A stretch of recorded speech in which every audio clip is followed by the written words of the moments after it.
Muy buenos días, bienvenidos a Claro y Directo, un programa de a3r.net. Hoy venimos con muchas noticias y uno de los temas centrales es lo que ha ocurrido con el expresidente constitucional Pedro Pablo Kuczynski este fin de semana, pero han ocurrido muchas cosas más. Antes de empezar, vamos con este importante mensaje del colectivo Paz sobre la minería ilegal. Mineros ilegales vinieron por las mujeres, pero yo no soy mujer. Vinieron por los mineros artesanales, pero yo no soy minero artesanal. Vinieron por los emprendedores, pero yo no soy emprendedor. ¿Quién tienes que ser para que te importe? La minería ilegal está destruyendo al país porque depreda la naturaleza, corrompe autoridades y financia las redes de crimen organizado que están sembrando una ola de violencia y muerte en todo el Perú. Si no la detenemos pronto, vendrá por ti también. Colectivo Paz, País Seguro. Síguenos en nuestras redes. Así es, si no se le detiene pronto, va a seguir creciendo y causando muchas muertes en el país. Vamos con el desarrollo del programa y como todos los días llevamos el conteo de cuántos días lleva de prófugo el señor Vladimir Cerrón Rojas, gracias a que es el prófugo menos buscado del mundo. Hoy día se cumplen 613 días en su calidad de prófugo. Y hoy también se cumplen nada más, nada menos que 230 días que la presidenta Boluarte no responde a los medios de comunicación, a la prensa directamente en una entrevista, por ejemplo.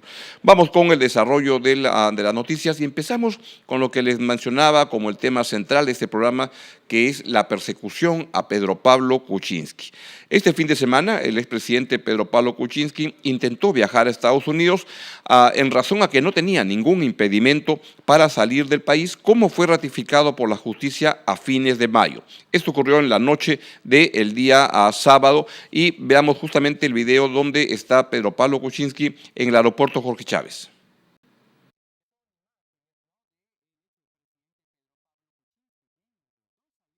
Tenía ningún impedimento de salida, pues llega al aeropuerto Jorge Chávez en la noche del día sábado para poder abordar un avión a Estados Unidos y esto fue lo que ocurrió. Él estaba llegando y lo que sucedió en ese momento es que se produjo una alerta de la Oficina de Migraciones. Eso fue lo que sucedió en ese momento y lo que ocurrió en ese entonces a continuación fue que gracias a esa alerta de migraciones, pues el expresidente Kuczynski fue impedido de salir del país. Al señor Kuczynski envió esta carta a los medios, a todo el mundo, donde explicó por qué estaba viajando y dijo que ayer, como la jueza decidió ampliar a 18 meses más la prisión preventiva. Mi opinión sobre el tema es que esto constituye un atropello más al expresidente Pedro Pablo Kuczynski. ¿Por qué? Porque una alerta migratoria no es un impedimento para viajar. El sábado, Kuczynski estaba en condiciones de viajar por haberse liberado el 29 de mayo su impedimento de salida. Esto no lo decide el que no pueda salir ni Migraciones ni la Fiscalía, solo lo decide el Poder Judicial. Y ya había cumplido Kuczynski. Por las consideraciones expuestas de conformidad con lo establecido en el artículo 253 y 295 del Código Procesal Penal, la señora jueza a cargo del Cuarto Juzgado de Investigación Preparatoria Nacional resuelve declarar fundado en parte el requerimiento presentado por el cuarto despacho de la Segunda Fiscalía Supraprovincial Corporativa Especializada en Delito de lavado de activo. En consecuencia, se dicta mandato de impedimento de salida del país contra el procesado Pedro Pablo Kuczynski Godard, con los generales de ley precisadas en detalle en la resolución.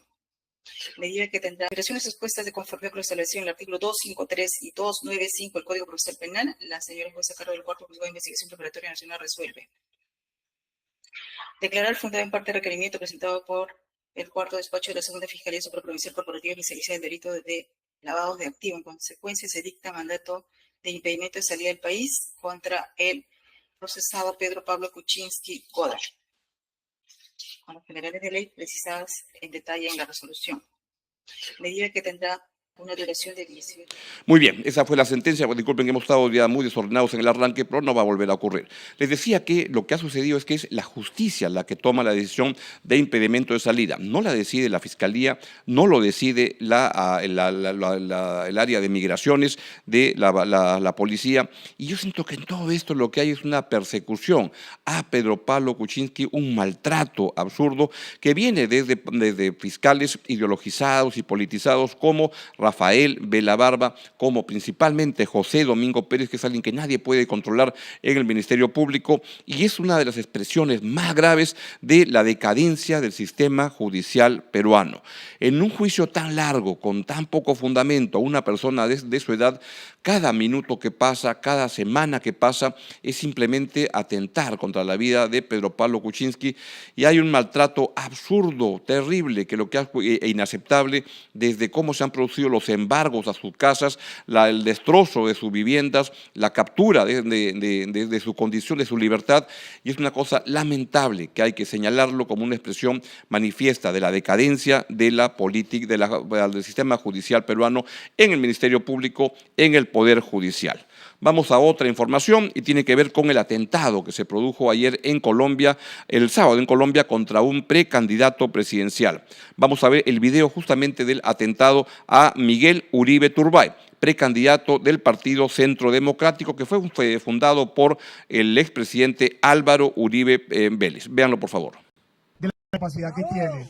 Segundo, salud mental. El principal problema en Bogotá, en Colombia. Bien, y justamente sobre ese tema, pues todos han lamentado, por supuesto, lo que ha sucedido, y el presidente Petro tuvo esta intervención donde condenó ciertamente el atentado, pero tuvo una mención al niño de 15 años que produjo este grave atentado contra el candidato presidencial. Escuchémoslo, por favor. Por eso debo rechazar los intentos de utilización política. Me parecen asquerosos, de truanes, de ratas de alcantarilla. No podemos hablar. Sospechas tenemos todos. Yo tengo las mías. Los patrones del crimen repiten los patrones de la muerte de la mayoría de los dirigentes políticos de Colombia. Menores de edad utilizados, menores asesinos que saben matar como el mejor de los asesinos, pagos porque su familia es pobre y que cambian la muerte de un colombiano por la vida de la mamá o de la familia. Muy bien, fue el comentario que hizo Petro, el presidente Petro, sobre el sicario contratado, que era un muchacho de solo 15 años. Yo quiero decirles que esto es un hecho muy lamentable, pero que preocupa. Yo les vengo comentando ya desde hace varias semanas, varios meses aquí en el programa, en declaraciones, etcétera, que eso que ha ocurrido en Colombia es un riesgo de lo que puede ocurrir en el Perú en la próxima campaña electoral. Porque lo que ocurre es que el sicariato se ha extendido tremendamente en el país. Veo noticias que, por ejemplo, se puede contratar a un sicario por 300 soles en Trujillo, y esto tiene que ver con una campaña electoral, o me preocupa que en la campaña electoral se puedan producir atentados a candidatos que, por ejemplo, declaren y hagan propuestas contra el crimen organizado y la delincuencia, tal como ocurrió en Ecuador con el candidato Villavicencio, que fue asesinado por el crimen organizado en ese país.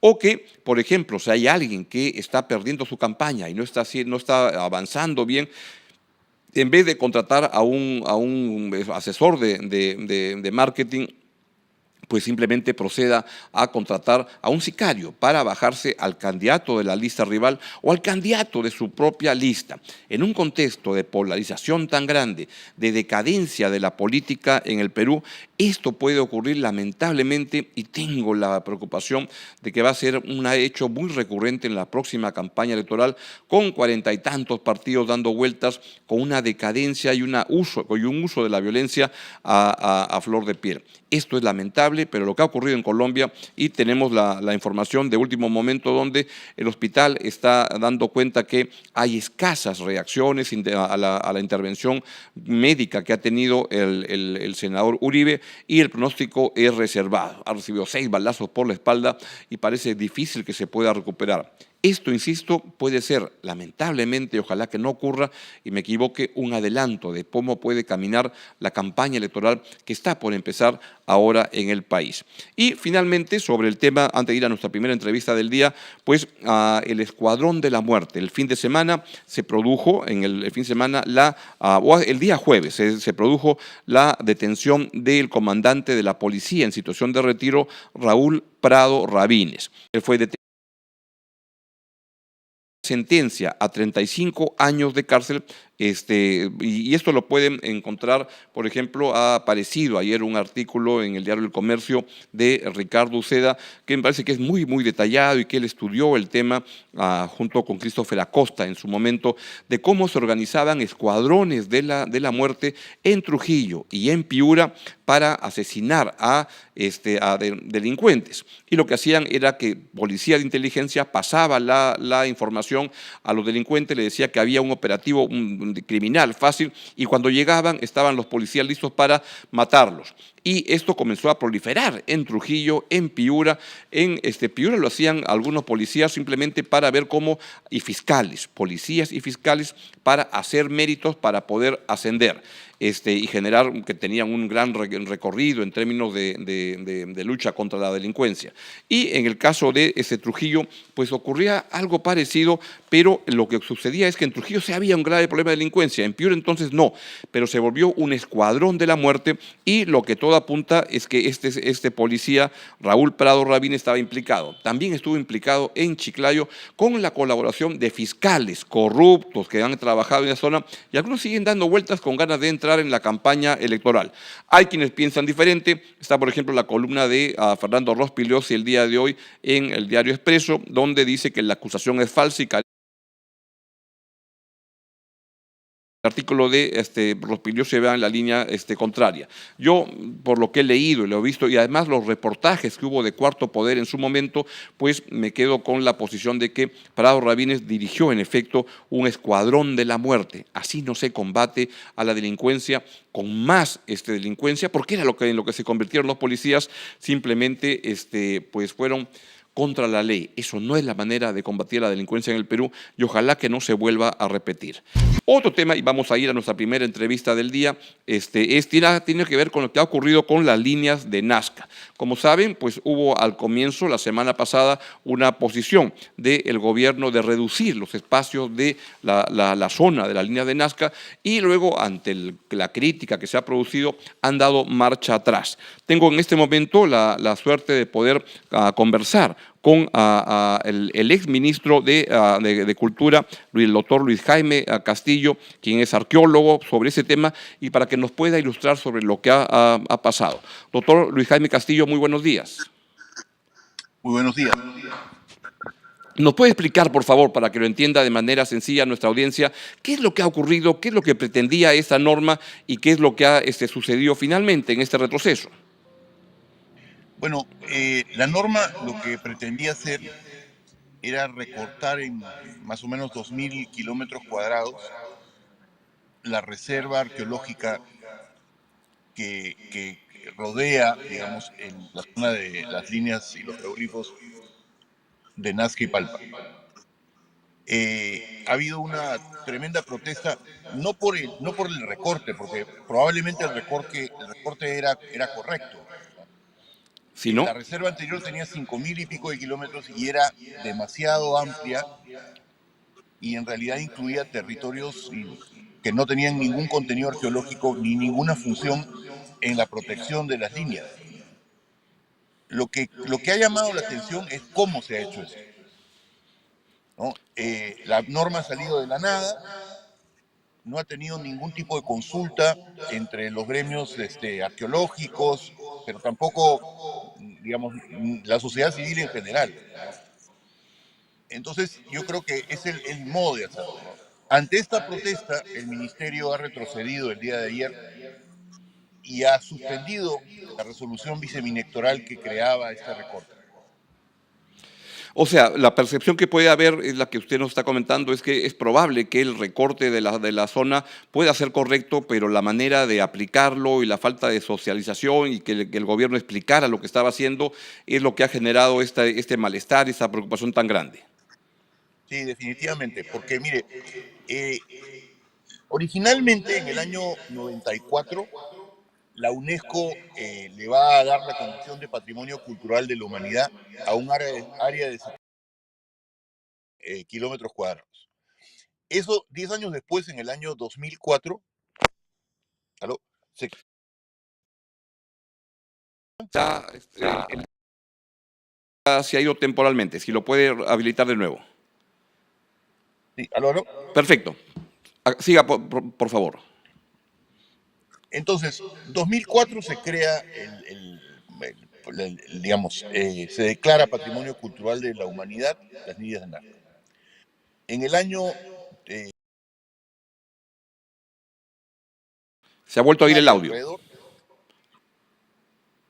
¿aló?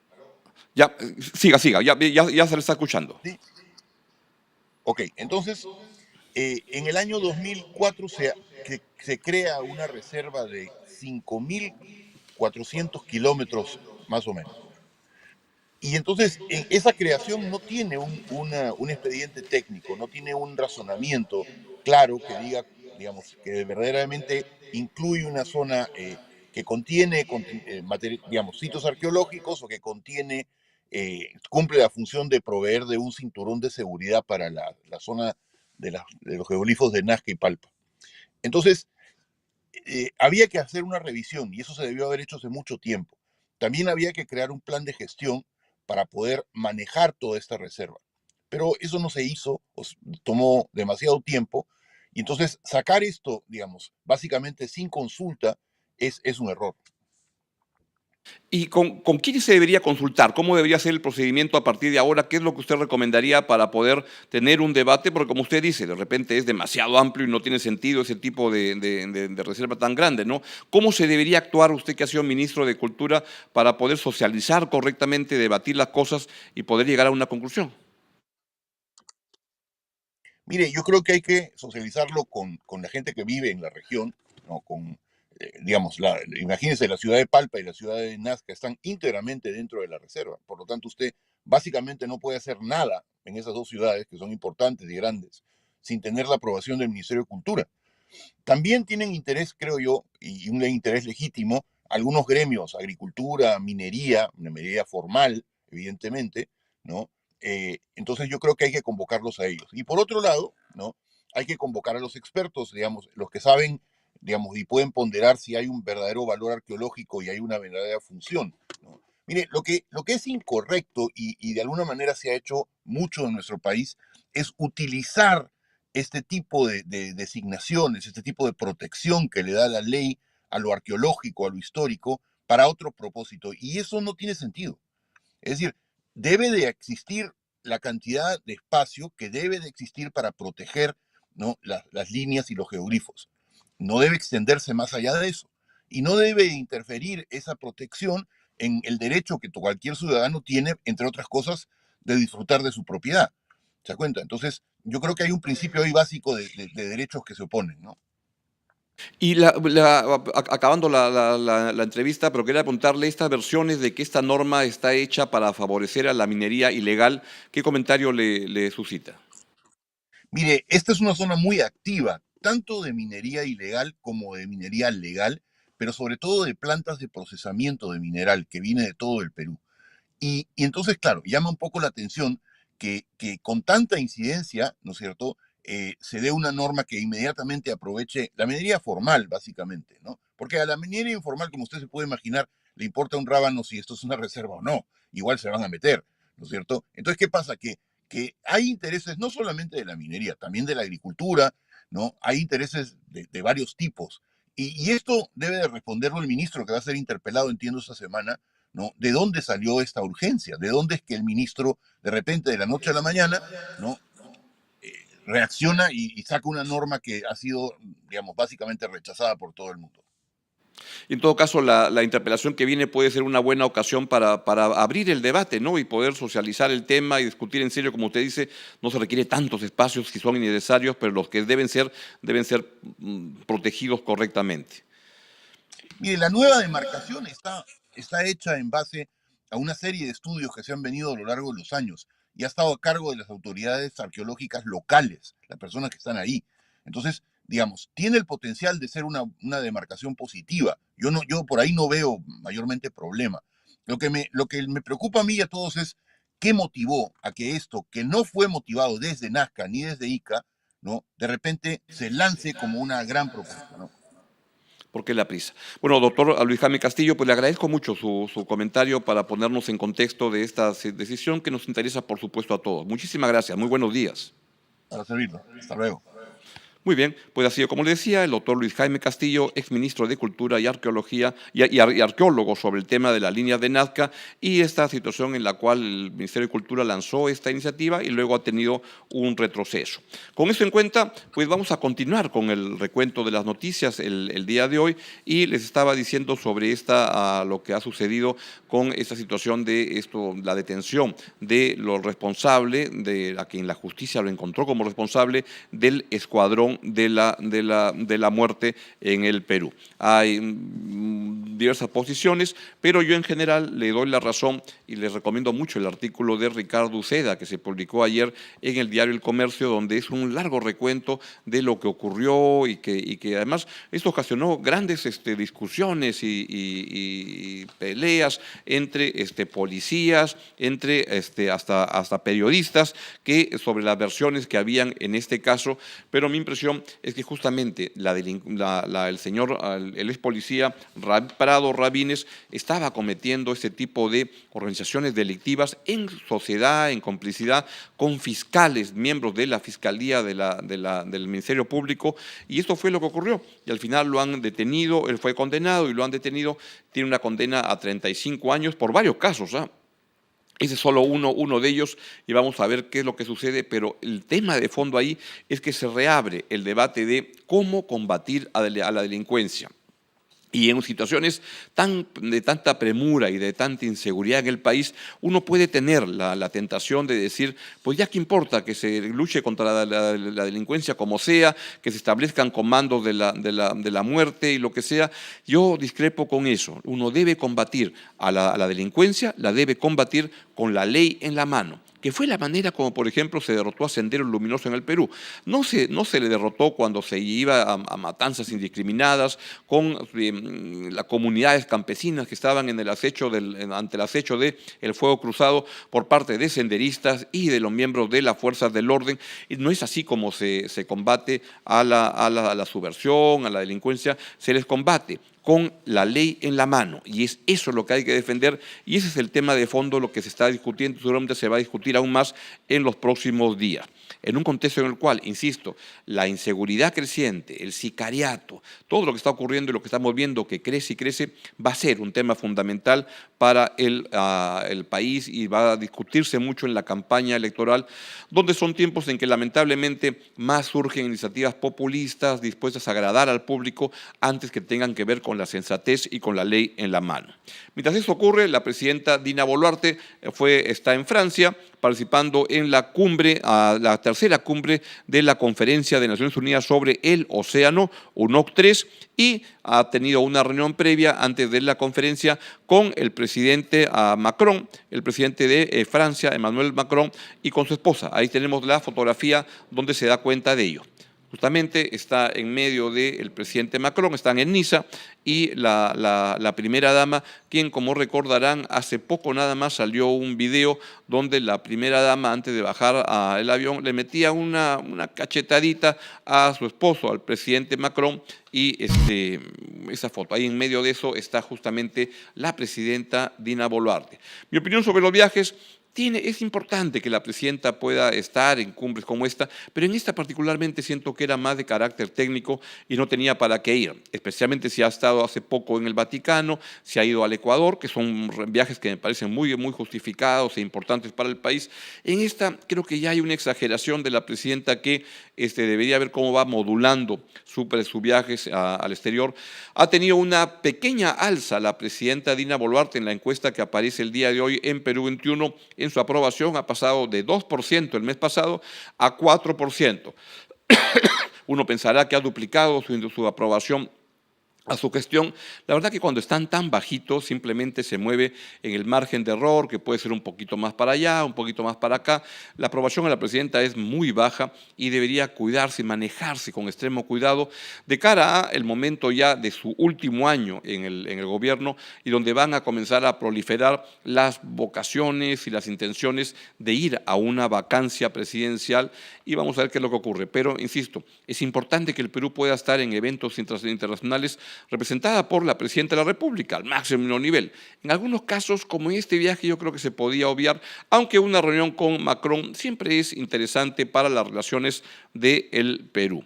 Y vuelvo al plano local, porque a la presidenta Dina Boluarte la siguen acusando desde el Congreso de la República, y lo que ha sucedido es que se ha producido ya el informe, la Comisión de Fiscalización ya aprobó el informe final que se elaboró para el caso Cofre, e incluyó entre sus recomendaciones que el Congreso evalúe justamente la vacancia de la presidenta Dina Boluarte. Ahí está el informe final de la Comisión de Fiscalización, y lo que plantea es la evaluación de una posible incapacidad moral permanente a la presidenta en su calidad de representante del pueblo. Dice el informe que es presidido por una comisión que es presidida por el señor Burgos, que es alguien pues muy cercano al señor Luna Gálvez, y eso a mí me genera una suerte de sospecha muy grande, pero lo que hace es que recomienda ir a evaluar una vacancia de la presidenta de la República. Esto pues quiere determinar si es que la presidenta se ha producido un quiebre moral y una clara incapacidad para que siga en el cargo. El caso Cofre, les recuerdo, se basa en la acusación de que la presidenta Boluarte habría ocultado y transportado al prófugo Vladimir Cerrón en el mismo vehículo presidencial, lo habría llevado. El abogado de la presidenta Boluarte, el señor Juan Carlos Portugal, estuvo aquí en el programa hace unos 10 días, y nos explicó que le parecía insólito, increíble, que si quería ayudar a Cerrón, lo haga de esa manera en el mismo vehículo. El informe final de esa subcomisión fue aprobado por 9 votos a favor, 3 en contra y 1 abstención. El texto fue leído durante el debate que a lo largo de las indagaciones se realizaron. Habrían advertido por parte de Boluarte una actitud soberbia y autoritaria al usar bienes del Estado indiscriminadamente como si fueran propios. El informe de la Comisión de Comisión de Fiscalización no solo recomienda a la Fiscalía de la Nación iniciar investigaciones por presunto peculado de uso, abuso de autoridad, omisión de deberes o actos funcionales o encubrimiento personal, sino que la mesa directiva del Congreso, del Poder Legislativo, evalúe si los hechos que se están presentando sirven para determinar si es jurídicamente procedente y políticamente legítimo declarar la vacancia de la presidenta Dina Boluarte, aduciendo incapacidad moral permanente. Mi opinión es que Burgos pues representa al señor José Luna Gálvez en el Congreso,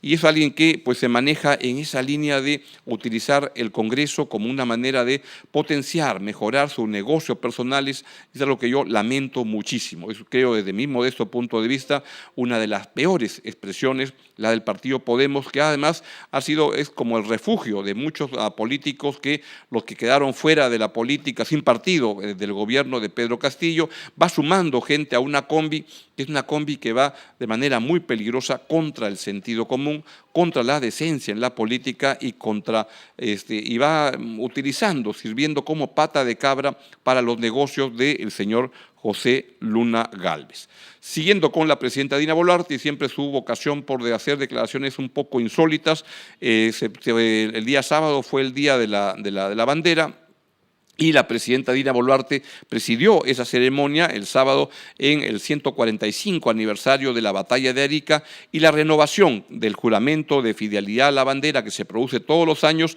y en medio de su discurso dijo que va a trabajar hasta, como Bolognesi, quemar el último cartucho. Escúchela, aunque no me crea, porque si no me cree, ahí la puede escuchar.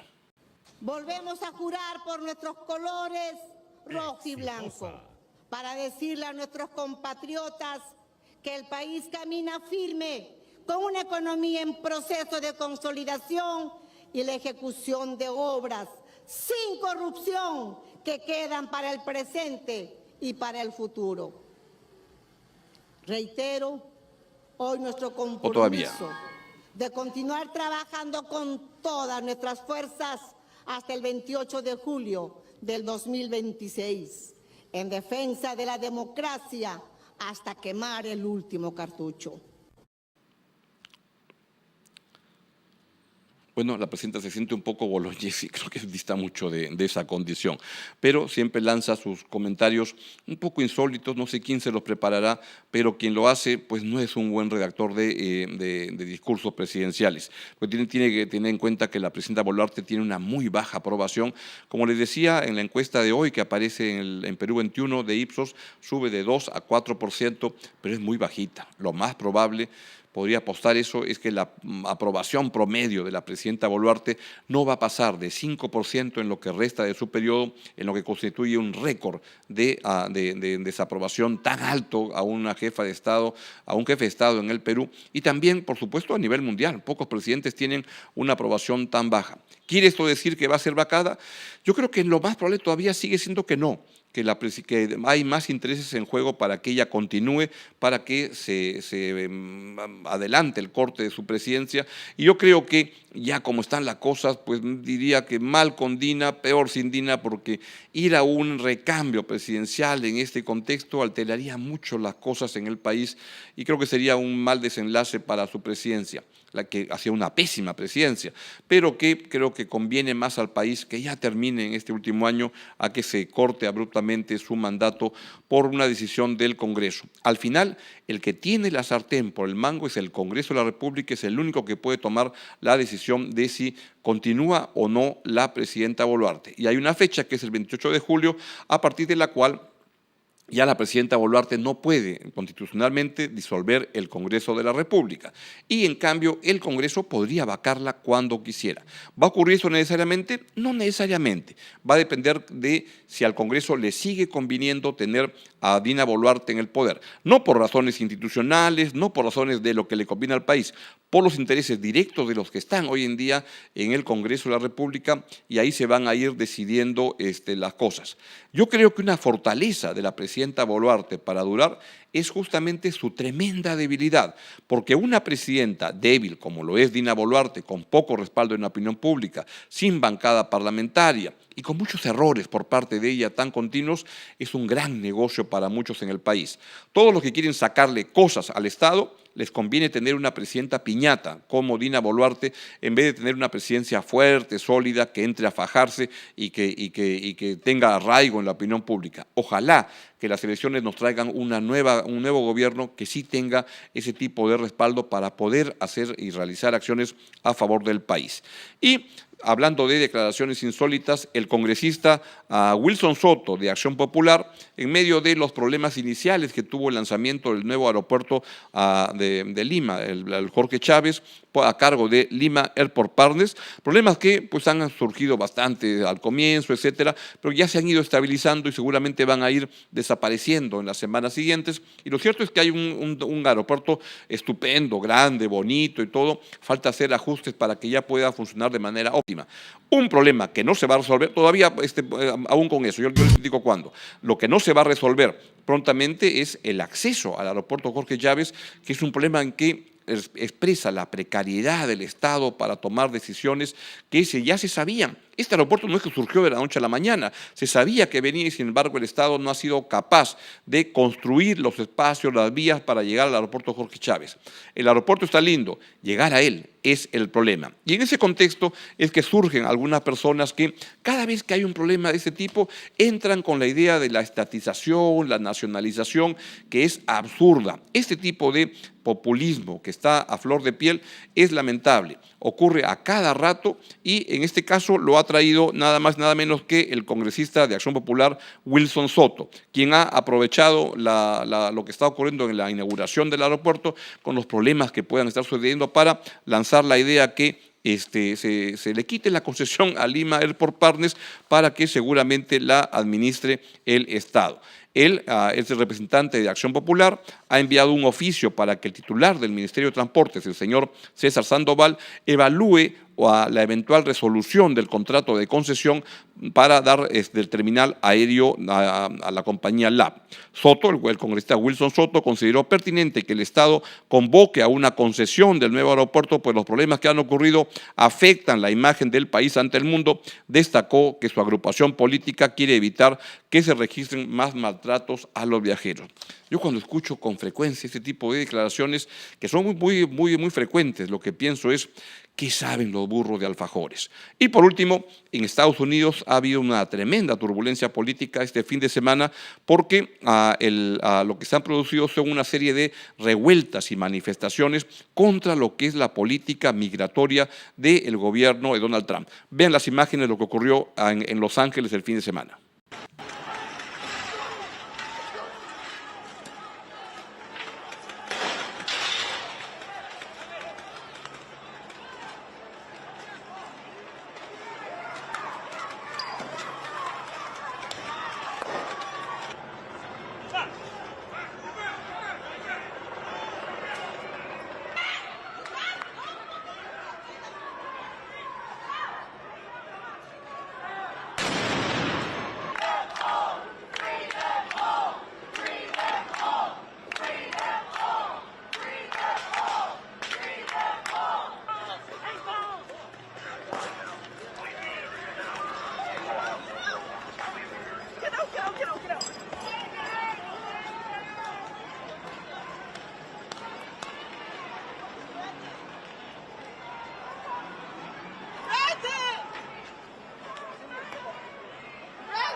Bien, eso no es Abancay, es Los Ángeles, donde se están produciendo manifestaciones muy fuertes de rechazo a la manera como está manejando el presidente Trump la política migratoria. Lo que hizo fue enviar 2.000 efectivos de la Guardia Nacional, que se envía cuando hay graves problemas, dijo el gobierno, la Casa Blanca, para frenar la anarquía que se ha instalado, pero el gobernador de California, el señor Gavin Newsom, dijo que esto fue una decisión provocadora por parte del gobierno de Donald Trump y advirtió que esto solamente agravará el conflicto y rechazó la manera de manejar el tema por parte del gobierno del presidente Donald Trump, quien sigue enfrentando problemas complicados, entre ellos el deterioro de su relación con su ex socio Elon Musk, en una relación tremendamente complicada que va a traer todavía coletazos, y es la crónica de un juego entre los dos,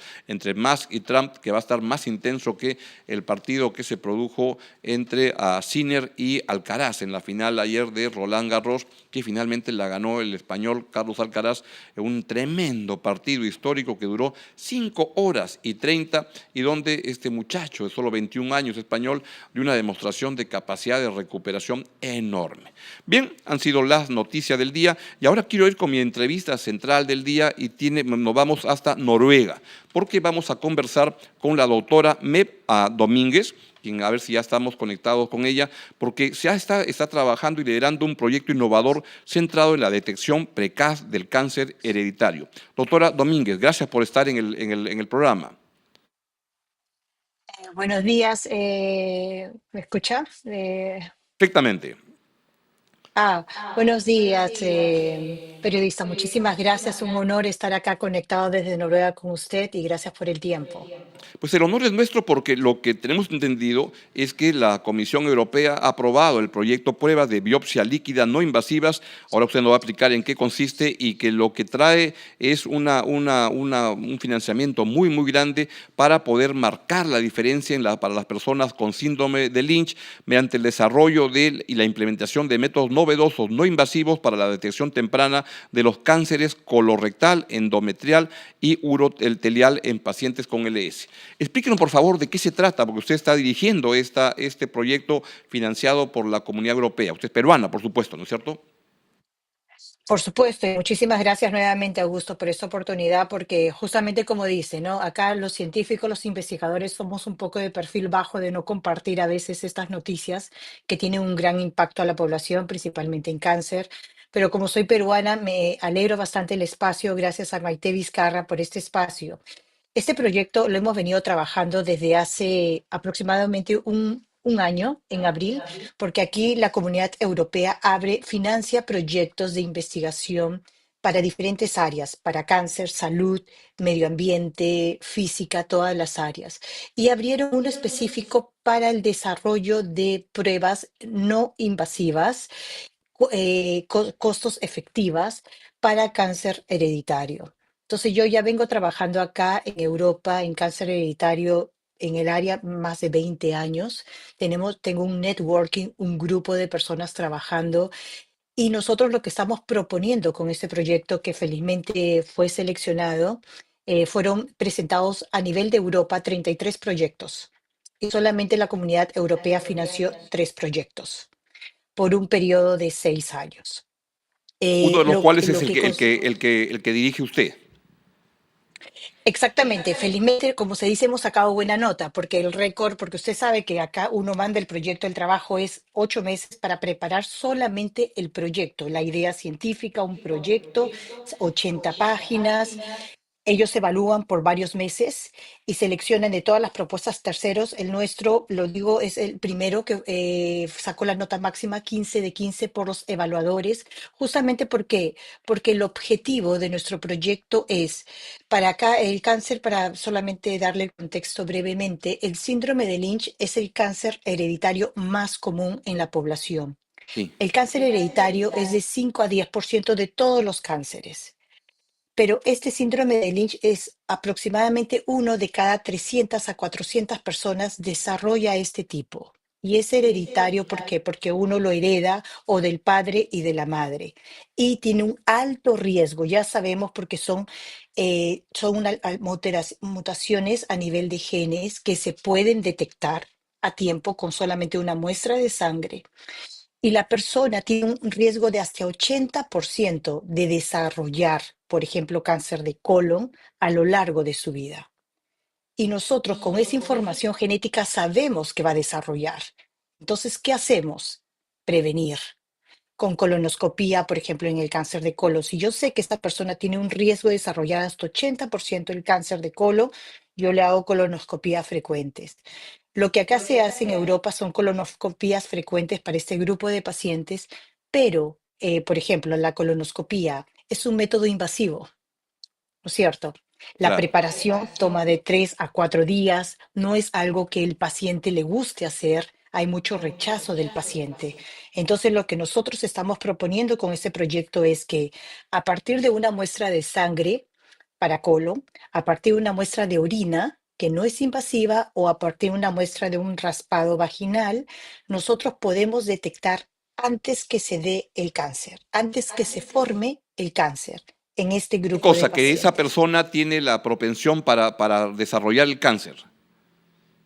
Exactamente, tiene que ser esta persona que ya analizada genéticamente, a partir de una muestra de sangre, se hace este análisis genético, se sabe que esta persona tiene la propensión.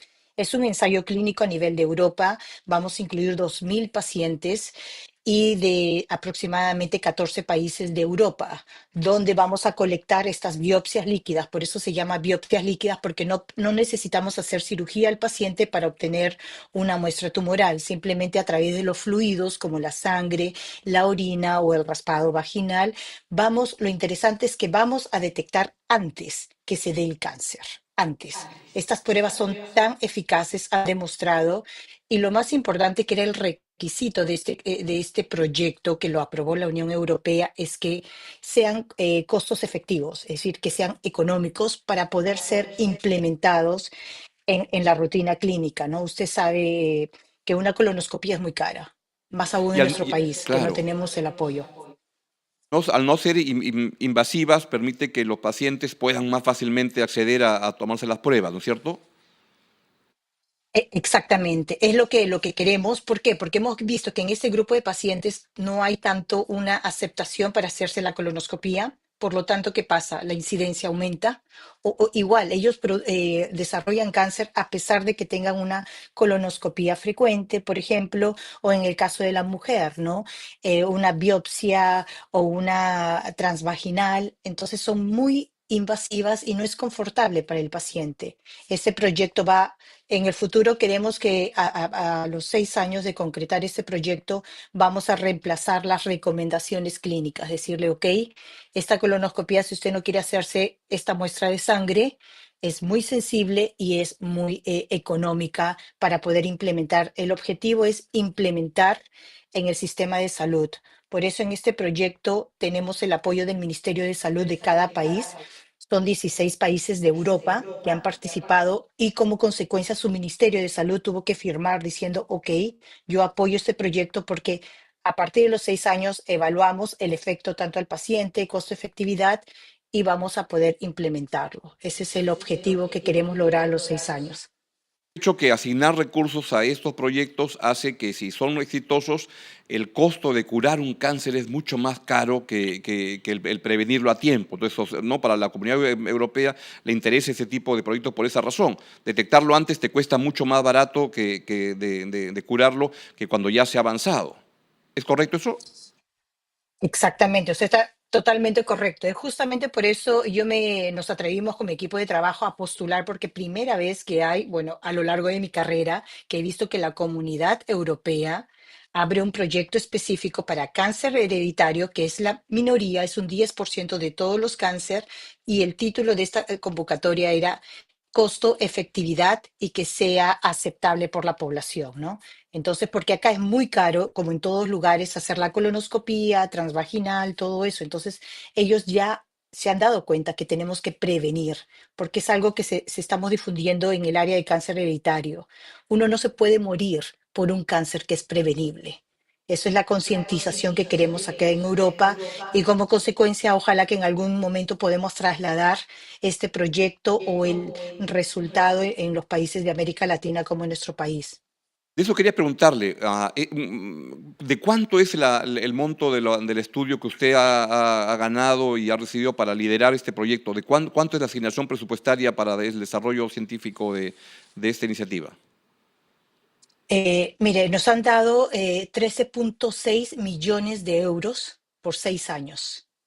Hemos sido el proyecto, porque la Unión Europea para este proyecto dispuso 30 millones de euros, pero para 3 proyectos, ¿no? Pero el nuestro fue el primero, nos han dado más por 6 años y nos dieron más. El monto mínimo era 12 millones, pero como es un proyecto muy ambicioso porque es un ensayo clínico, entonces pedimos un poco más, entonces son 13.6 millones por 6 años.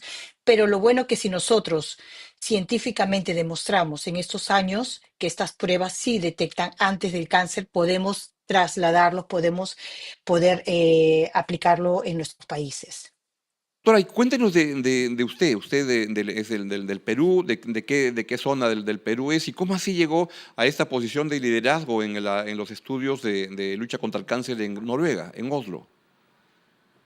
Bueno, le cuento, yo soy limeña, dejé el país, yo estudié en San Marcos, soy sanmarquina de profesión, estudié biología, ciencias biológicas en San Marcos, pero desde joven decidí me gustó mucho la parte de investigación, tuve mentores científicos en Perú, en el Rebagliati, donde hice prácticas y terminé la universidad, el año siguiente fui a hacer una maestría en la Universidad de Sao Paulo, en Brasil. He hecho un doctorado en oncología en el AC Camargo, en Sao Paulo, y de ahí me encantó esta parte de cáncer, la vida académica. Yo soy 100% investigadora, hice varios postdoctorados, uno en Francia, uno en Suecia, y finalmente Noruega, Escandinavia, es un país que permite desarrollarse científicamente, pero también en el lado personal, familiar, ¿no? Tratan en todo aspecto estamos apoyados, ¿no? Y por eso estoy acá trabajando, como decirle, en el Neoplásicas, es el Instituto de Investigación de Cáncer, el más grande de todo el país de Noruega, que llegan los casos más extremos, y este instituto solamente se dedica a investigar, estamos al lado del hospital y invierten bastante en todo lo que es ciencia e investigación.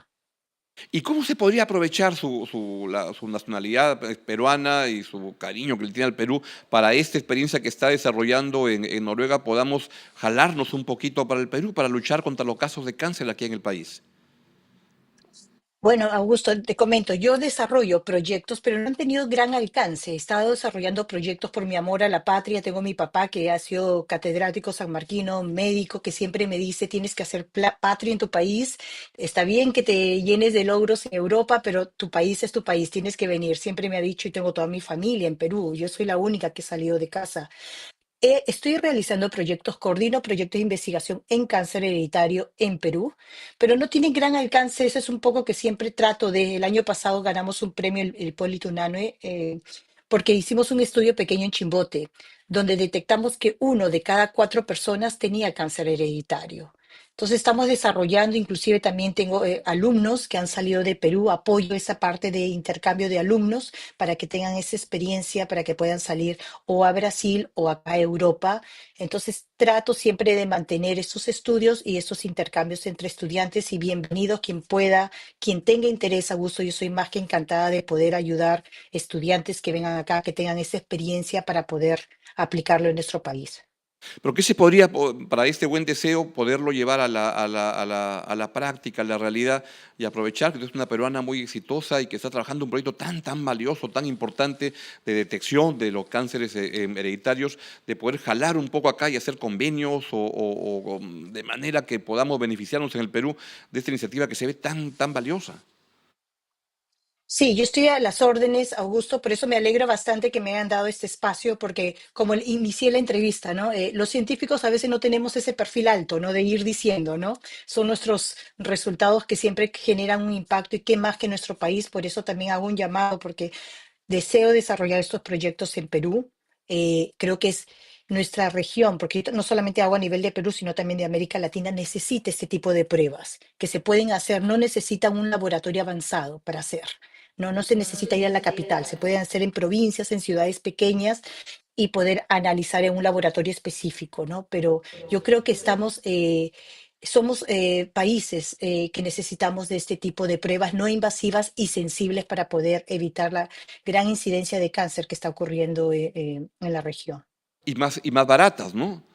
Que es un problema del grave Exacto. acceso a la salud en temas complicados como el cáncer en el Perú, donde casi si tienes dinero, pues te puedes atender y puedes manejarlo. Si eres pobre en el Perú, estás complicado y fregado, y no. Entonces ese es el desafío de la política y la salud pública, de llegar a los peruanos, peruanas que no tienen recursos para que puedan tener una atención digna de caso. Como usted dice, hoy en día la gente no debería morirse de cáncer. Esto se puede manejar, prevenir, ¿no es cierto? Exactamente, Augusto, exactamente. Usted ha traducido perfecto el mensaje, claro que es, no, no se puede morir y lo estoy viviendo, una realidad en Perú, exactamente sus palabras, le apoyo totalmente, porque las vivencias familiares que estoy teniendo en Perú confirman lo que usted dice. Es muy triste la realidad que pasamos los pacientes con cáncer en Perú, lo veo a nivel personal, familiar, pero también a nivel de estos estudios que no se tienen que morir estos pacientes, pero hasta llegar a ser atendidos pasó 1 año, 2 años, 3 años y no cuentan con recursos y ya es muy tarde ya. Le quiero agradecer muchísimo que haya estado en el programa para darnos a conocer. Primero, nos encanta que una peruana tenga un papel tan destacado en lo que es la investigación de salud médica para poder salvar vidas y que sea peruana y ver cómo nos jalamos un poco. Uno, reconocerle este desarrollo personal que usted tiene, pero ver cómo jalamos su experiencia para que nos sirva aquí en el Perú. Le agradezco muchísimo. Muchísimas gracias por el espacio. Muy bien. Le agradezco mucho. Ha sido la doctora Mep Domínguez, quien ha ganado un fondo como por 3,5, 14 millones de euros para desarrollar este proyecto innovador centrado en la detección precoz del cáncer hereditario. Ojalá que en el Perú se pueda atender esto y se pueda establecer las conexiones, porque como les digo, la salud debe atenderse a todos, especialmente a los que no tienen el dinero para poder salir adelante, enfrentar y no morirse, y que la diferencia de ingresos no sean una diferencia en cómo enfrentas enfermedades que pueden ser complejas como el cáncer o como muchas otras. Y de esta manera pues llegamos al final del programa y quiero terminar con este importante mensaje del colectivo Paz sobre la minería ilegal. Mineros ilegales vinieron por nuestros ríos, pero yo no vivo en un río. Vinieron por la propiedad privada, pero esta no es mi propiedad. Vinieron por los emprendedores, pero yo no soy emprendedor. ¿Quién tienes que ser para que te importe? La minería ilegal le está destruyendo al país, porque corrompe autoridades, financia redes de crimen organizado y pone en riesgo a la inversión que ha hecho crecer al país. Si no la detenemos pronto, vendrá por ti también. Colectivo Paz, País Seguro. Síguenos en nuestras redes. Pues ya lo sabe, alce su voz contra la minería ilegal, apoye esta excelente campaña para hacer notar la relevancia de un hecho que está afectando mucho a la vida de los peruanos. Y llegamos al final. Les quiero recordar que el día viernes hicimos la transmisión a eso de las 2:30 de la tarde del debate entre candidatos, precandidatos presidenciales sobre sus propuestas para la Amazonía peruana de cara a los próximos 30 años. Estuvo muy interesante y muy concurrido y usted puede encontrar en nuestras redes este debate. Si aún lo quiere ver, está disponible ahí para que lo pueda ver en las redes de a3r.net. Usted pueda encontrar las valiosas expresiones que tuvieron. La verdad que estuvo muy, muy interesante, de 6 candidatos o políticos vinculados a candidatos para la Amazonía peruana de cara a los próximos 30 años. Nos vamos, les agradezco mucho su presencia y nos vemos, por supuesto, el día de mañana aquí en Claro y Directo en a3r.net. Chau, chau, adiós.